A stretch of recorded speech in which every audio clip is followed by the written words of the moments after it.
I am Donika. And I am Myra, and this is a Black Women Healing Podcast. A space to discuss mental wellness. A space to dive into soul care and vulnerability.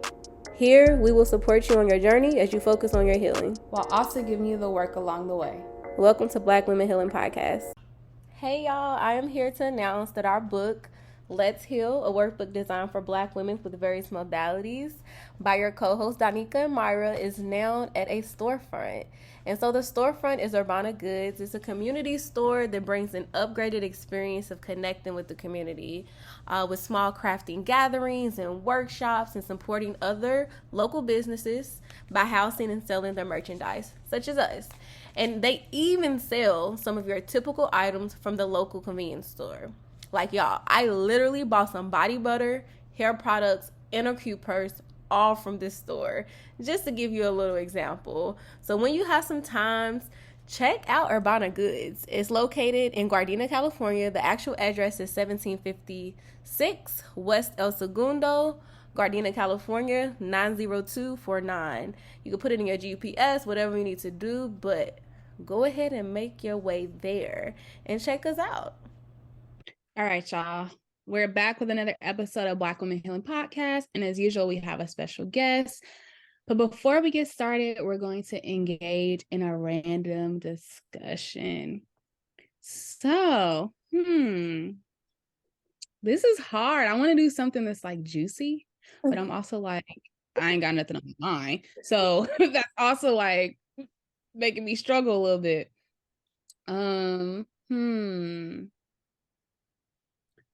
Okay.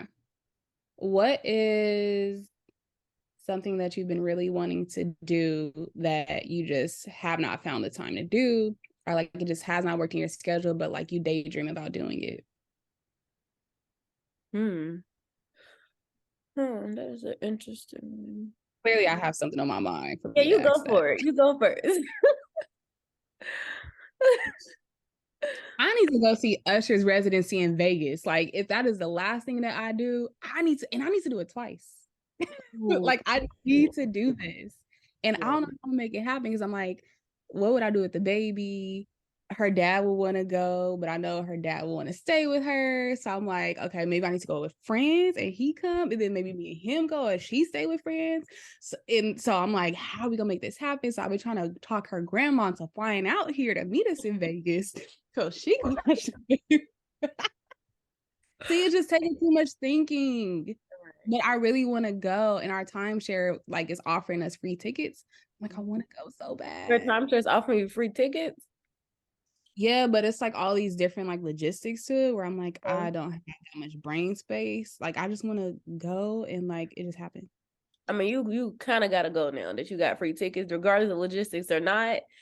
Like, those Usher tickets, they a little pricey. So the fact that they talking about anything free, you kind of got to go. So we're going to not that pricey though. And that's why I really want to go too, because if you look for next year tickets, they're not pricey. Oh, next year? Because he's staying until, well, they didn't say when it's going to end, but it's all next year too. So I'm like, if I plan this out right, maybe, I could go twice. I'm going to go. Just can we go once? You got to say things out loud to make sure that manifest it. Yes. It's going to happen. Absolutely. What about you? What you thinking now? Still nothing? Okay. I want to go to a country in Africa. For the last 3 years now, I feel like every year I'm about to go. It'd be like, okay, December, Nigeria. And now Ghana keep coming up, I have a friend who's from Ivory Coast. I keep telling her, let me know what we doing, when we going. She be having some quick, her flights, her trips, they'll just come up and I'll be like, all right, I don't got it like that. But sometimes her trips are like really fast or more family oriented. And obviously I don't want to intrude on that, but I have to get over there. Like, even if it's not West Africa, I need to go to a country in Africa. I have to. Like, so I don't know. Well, next year is supposed to happen. I'm putting it out there that it's going to happen. I'm going to go to one of the countries. Yeah. Why hasn't it happened already? COVID, but also I have friends, like I have a lot of you know, different African friends. And so it's always something where we're trying to wait for them, you know, because it would be nice for like one of my friends to be able to go with them, right? And so that is what it's really been like, trying to get people who you know a little bit about the place. But so that's Gotta it. stop waiting. Let's do it. I agree. I'm tired of it. What about you, Tierra? That was a good one. I did think about traveling to Africa, but one of my goals is to really travel to all 50 of the United States. I don't know why. It was just something that intrigued me to be able to really say, you know, I've been to all 50 states in the United States. I've been to some, but of course there's still a lot. It's like 40, 45 others that I haven't traveled to yet. So that's one thing that I want to, you know, start being intentional about, just being able to see different states. Yes. We've been talking about that, Danica, haven't we? Like just talking about even visiting different parts of California. Like that's been like an ongoing. Yeah. So many like Cali is one of them that I haven't been to, and I really want to be able to be in Cali and experience the air, the fresh air, and all that. So where are you located? I'm in Florida. Oh, nice. Okay. Yes. What part? I'm in Miami. Oh, Miami. Nice. Yes. Yeah, no, I mean, even that too in Florida. I mean, do you feel like you've explored all of Florida? Because, you know, it's huge.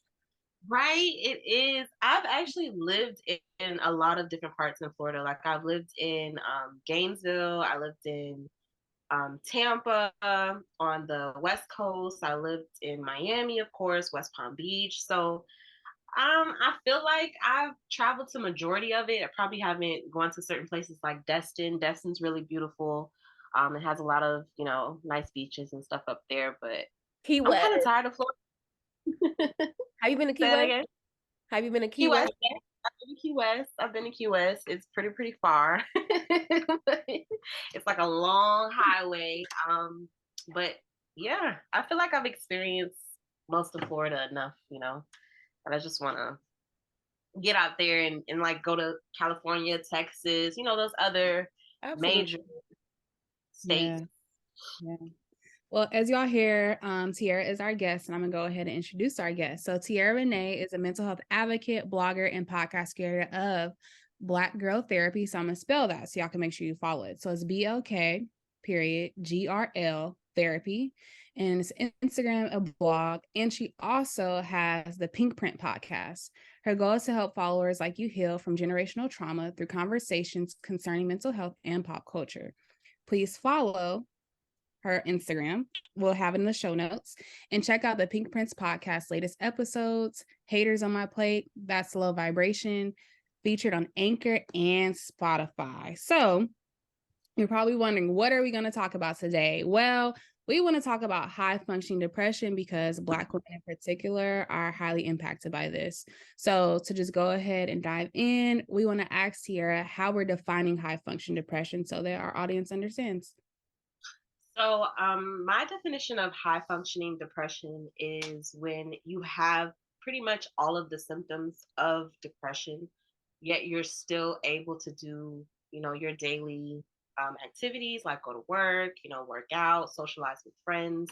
It's just you're able to mask the depression, yet you still have those thoughts, those intrusive thoughts, those, you know, just those intense feelings in your head that people that actually suffer with depression, with other types of depression, are not really able to do those day-to-day activities. Like a good example of somebody that functions from high functioning depression was the Miss USA. I believe her name was Catherine. It was something with a C. I can't come up with the name right now. I'm sorry, but she was one of those celebrity examples of someone that was really suffering with high functioning depression because it was a shock to her mom, who was really close to her. that she was suffering from depression and she was sad. So it really shocked a lot of people that she committed suicide. Because when you see her, she's just this vibrant being. She's always smiling and things like that. So I think her name was Chesley or something like that, or Chelsea, something similar to that. But I know exactly what you're talking about. Yep, I remember that. Yeah, no, I think that when you talk about that too, a lot of times we'll hear about like different celebrities who, die by suicide or even just health concerns sometimes, right? When you think about the different ways that people are expressing like this depression of how it's coming, the outcome of how it's coming out. But not even to dive too deep yet, we're gonna get there. But what are some signs of high functioning depression and how might it look different from just depression? So, some signs of high functioning depression could be like you feel constant fatigue, you're overeating or you're undereating. You may suffer with insomnia. You may not be interested in certain activities. Like, even if you're capable of getting up to go to work, you often like lay in the bed and you're just like, you feel drained. Sometimes you don't take showers. Sometimes you don't, do things like that, like self-care and things like that. You neglect a lot of the necessities that we need for taking care of ourselves. So how is it different from other types of depression? Like I said, you're still able to do those day-to-day activities, but unlike people who suffer with other types of depression, they're not capable of getting up out of the bed. They're not capable of going to work. They're not capable of socializing or working out and things like that. Thank you for breaking that down. And it's even making me think about like Black women in particular. It's making me think about like our hair and our hair being like a big thing that for us, like hair and nails in particular, right? And it's making me think about my friends who have high functioning depression, like they're not missing a beat with their hair. Like the hair is still saying done versus my friends who are just depressed. It's like a nest is happening in their hair. And so it's more upfront and apparent.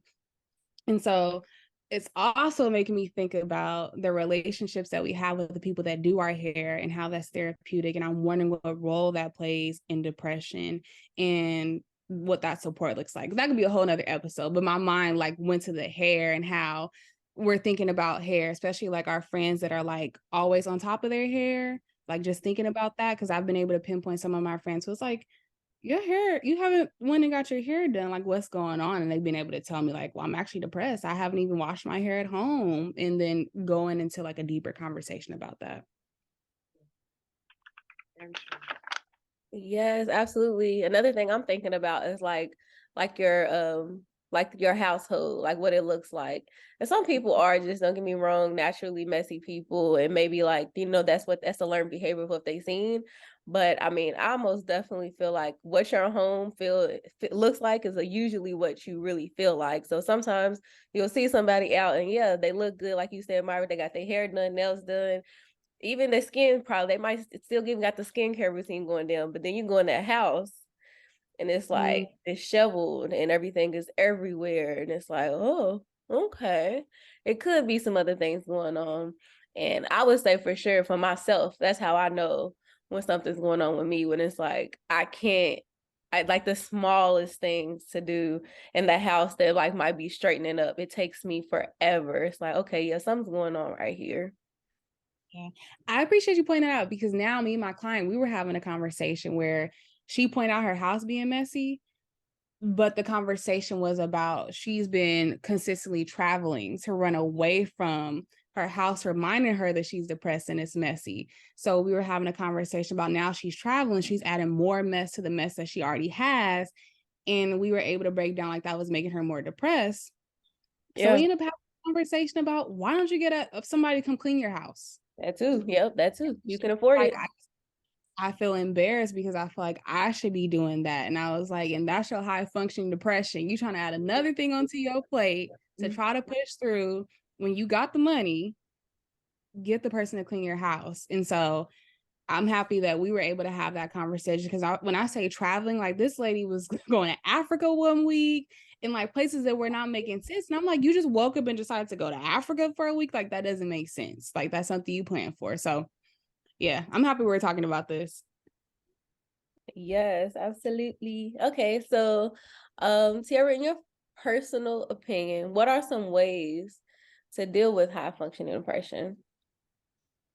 So, the first thing is to identify really the factors that trigger your thoughts that lead up to your depression, like keeping a journal, um, and journaling, the moments or whatever you feel like is adding or causing this type of mood, so that you can just really pinpoint the patterns.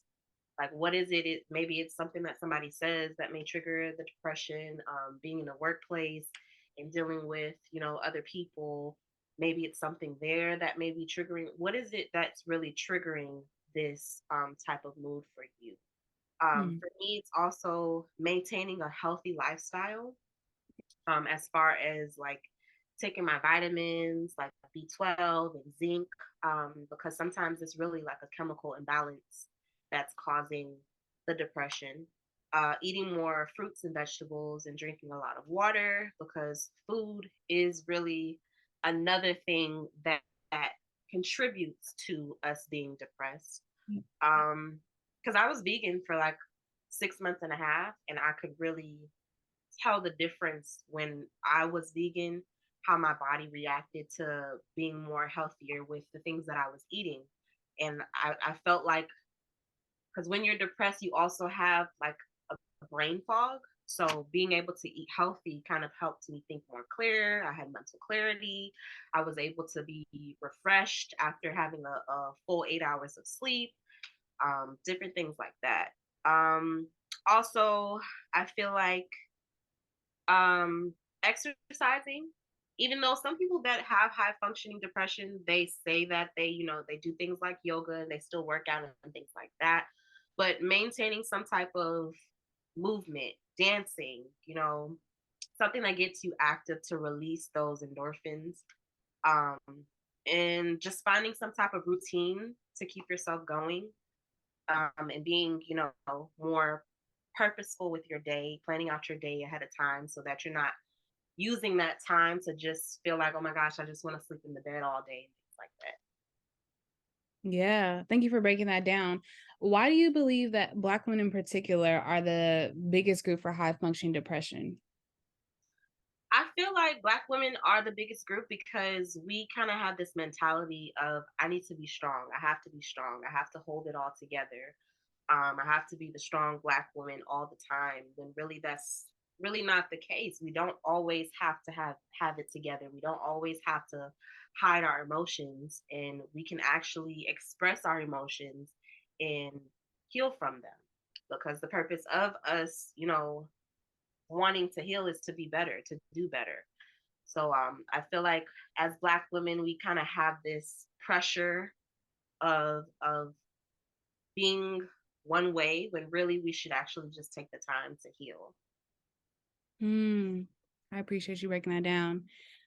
What are your thoughts about how one might support a friend who they are noticing has high functioning depression? I feel like if you notice you have a friend that's suffering from high functioning depression, one of the things that you can do is just be a listener, being a good listening ear. Sometimes we don't need someone to always tell us what we should do, or what would work for us. We just want someone to listen, to just hear our thoughts. Also helping them maintain healthy habits, like if they need to work out, walking with them. If they need a gym buddy, go to the gym with them.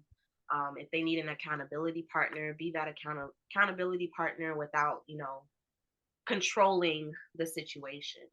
um, so just being mindful as a friend of the fact that they have this depression, and that it's not just something that they can just get over, automatically, that it's actually something that's going to take some time for them to manage.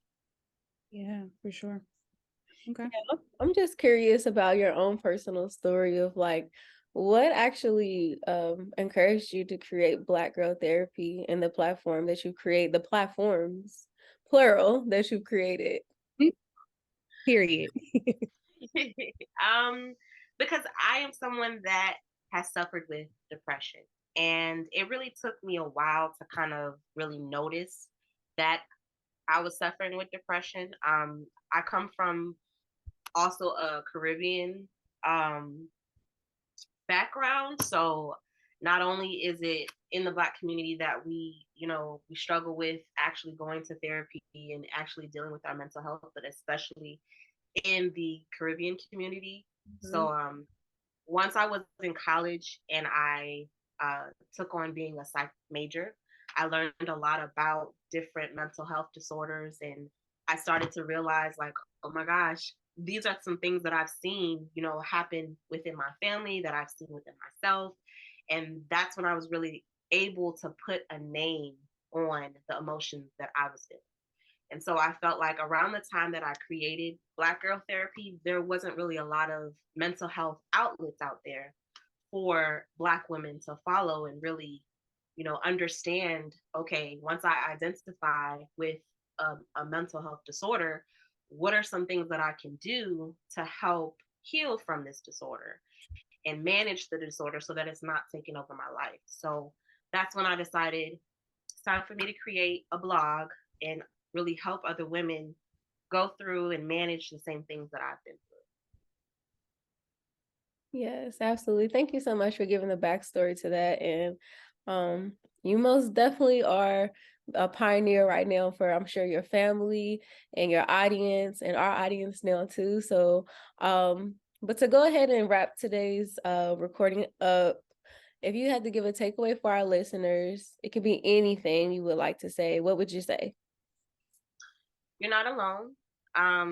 That's why we have different outlets like Black Girl Therapy and Black Women Healing as a way of expressing, these kind of emotions, and for you to know that there's a community of women that are just like you, that are dealing with the same things that you're dealing with. And even though it's behind closed doors, you have that support. So don't ever feel like you're alone.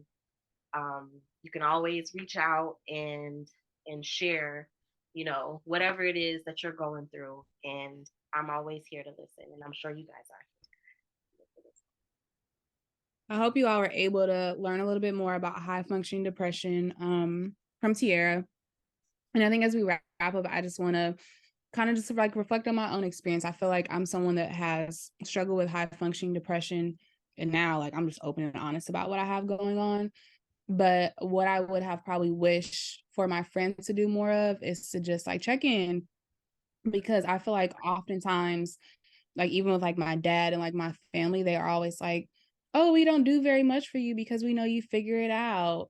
And to hear stuff like that, it sends me into more depression. It makes me feel a lot more like that's why I don't lean on you anyway.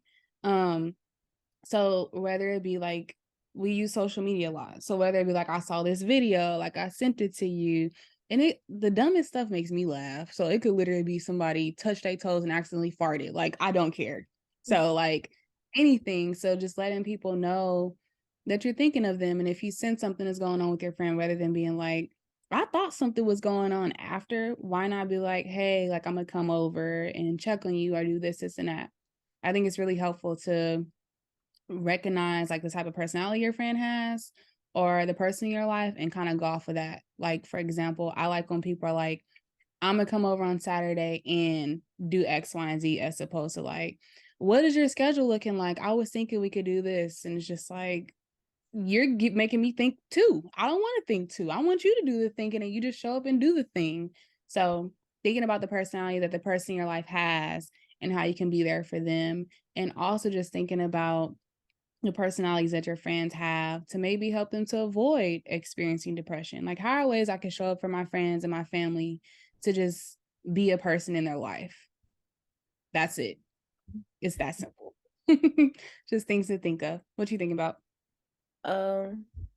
Yeah, no, I mean, just hearing you talk about your own personal experience, I agree. I also feel like that like this past year and a half, like I feel like I'm getting out of it now, but like most definitely high functioning depression. I feel like if you were my friend and you was around me, you knew what I was going through, but at the same time, I was still functioning as far as like, it's not like I didn't show up to work and see my clients and didn't show up to the podcast, right?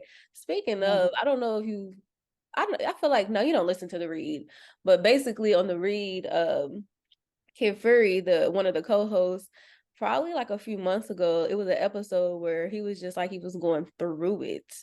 And he like I'm about to cry. See, he was going, I think because it was so like personal of like he's a human being.